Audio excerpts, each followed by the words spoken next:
Buenas tardes. En esta pequeña conversación voy a contarles muy resumido lo que es la visión de ser humano que acompaña las fundaciones del Centro de Formación Sentir y por lo tanto el diplomado de crisis, sufrimiento y duelo que empieza ahora en septiembre y los espacios como el espacio de diálogo humanista existencial que está acompañando Camila Cárdenas. La diferencia entre la psicología humanista existencial y las otras escuelas psicológicas es precisamente la idea de ser humano que tiene. La visión de ser humano de la psicología humanista existencial se basa en la libertad y la responsabilidad, ¿no? Es decir, inicialmente se basa en que el ser humano es un ser humano libre y además responsable de las decisiones que toma.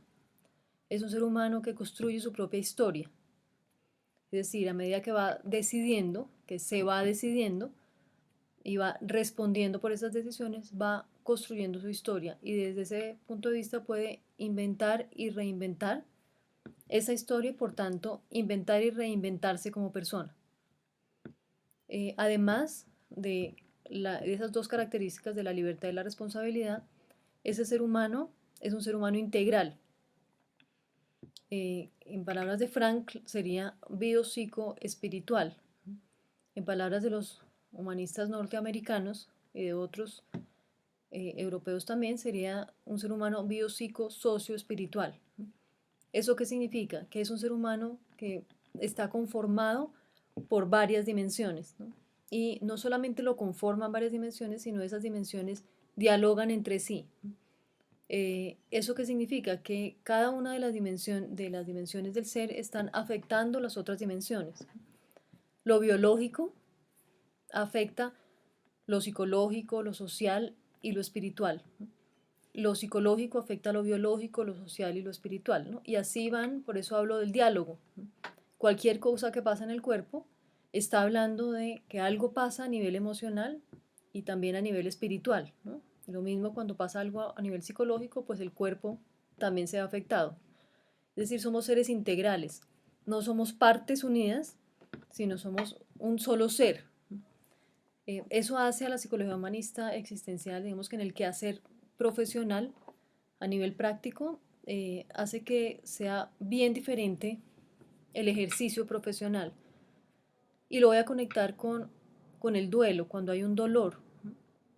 Cuando la persona tiene una pérdida, y no estoy hablando solamente de la muerte, sino una pérdida afectiva, por ejemplo, bueno, cuando pierde el trabajo, bueno, cuando hay una pérdida, eso inmediatamente, ese evento o esa experiencia o esa situación que está viendo la persona afecta a cada una de las dimensiones del ser.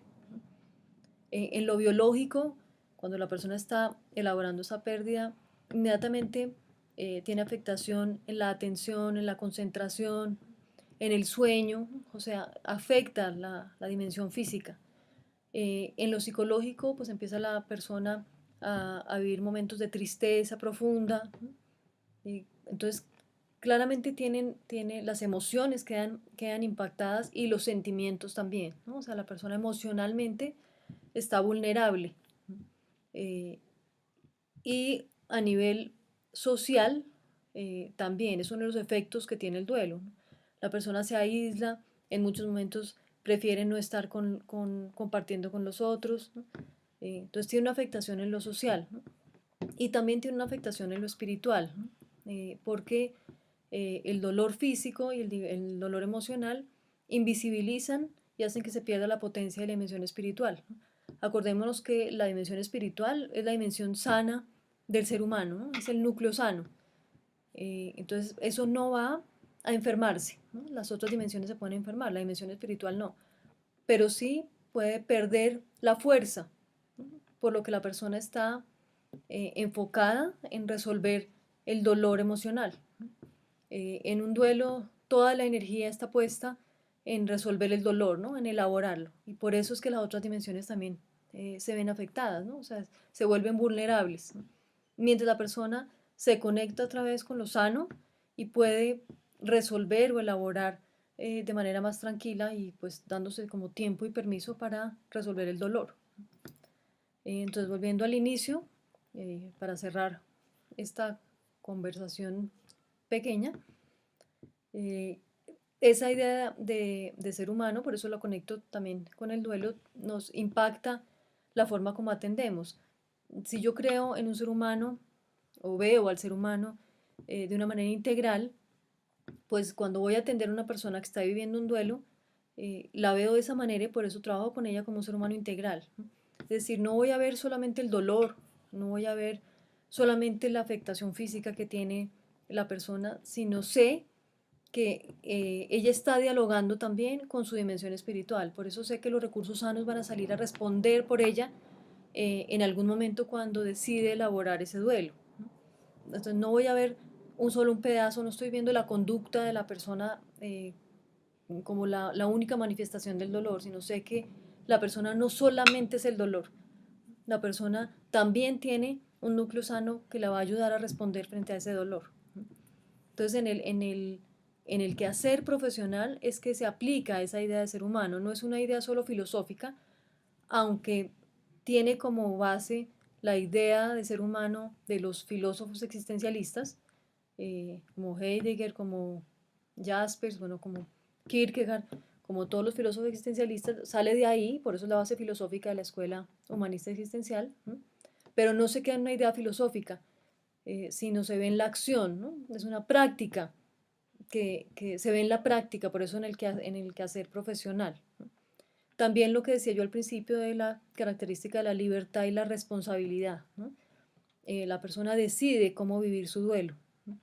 La persona decide sufrir innecesariamente si quiere o sufrir de manera más responsable, ¿no? Haciéndose cargo de lo que le duele, ¿no?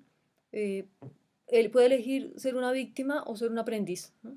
O sea, victimizarse y sufrir innecesariamente o aprender para encontrarle sentido a ese sufrimiento, ¿no? A eso que está viviendo. Y por eso la responsabilidad también está dialogando ahí, ¿no? O sea, se hace responsable, o sea, hacerse responsable del dolor es hacerse cargo, ¿no? Es revisar, bueno, ¿cómo puedo yo enfrentar esto? ¿Qué actitud asumo frente a esta situación que me está poniendo la vida? ¿No? ¿Puedo sufrir y encerrarme en un cuarto y llorar y llorar y durar un año llorando? Sí, puedo elegir eso. O puedo también salir a trabajar a pesar del dolor que estoy teniendo, ¿no? Aceptando el dolor, ¿no? La aceptación es la puerta del cambio, ¿no? Si yo lo niego, pues es difícil cambiar algo que yo estoy negando, pero si yo lo acepto y tomo la decisión de asumirlo y de hacerme cargo, pues eso empieza a elaborarse a nivel interior de una manera distinta, ¿no?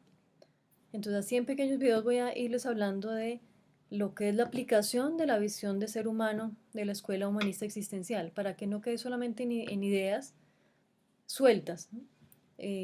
Yo cité a Frank, digamos que es de la vertiente existencial europea, del humanismo existencial, pero también los norteamericanos como Rogers hablan de esa idea de ser humano como un ser humano integral, ¿no? Que esas son las conexiones o digamos que lo que los une, ¿no? A los de la vertiente, los psicólogos y psiquiatras también de la vertiente existencial europea y con los humanistas norteamericanos, ¿no? Esto es lo que he hablado hoy, de lo que es el ser humano integral y del concepto que tienen eh, frente a la persona, la libertad, la responsabilidad y el ser humano como un ser humano integral, une la vertiente existencial europea con la vertiente humanista norteamericana, ¿no? Eso los hace a los dos humanistas existenciales, ¿no? Que tienen las mismas bases filosóficas, claro, los de la vertiente existencial, bases filosóficas, digamos, como más contundentes, por lo que son europeos y les llega directamente el movimiento existencial, pero los norteamericanos pues tienen ese regalo de los europeos, ¿no? Que también lo saben aprovechar, ¿no? Una persona como Rogers. Entonces, esos son los vínculos de los que vamos a hablar en varias conversaciones, ¿no? Los vínculos entre la psicología humanista norteamericana y la psicología existencial o psicoterapia existencial europea, que también puede llamársele así. Pero mi interés es mostrarles cómo se aplica, ¿no? O sea, cómo esto se ve en la relación que construyo yo con una persona. No solamente, como les digo, es una idea, sino algo que se ve en el quehacer profesional. Bueno, ya nos veremos pronto. Chao, chao.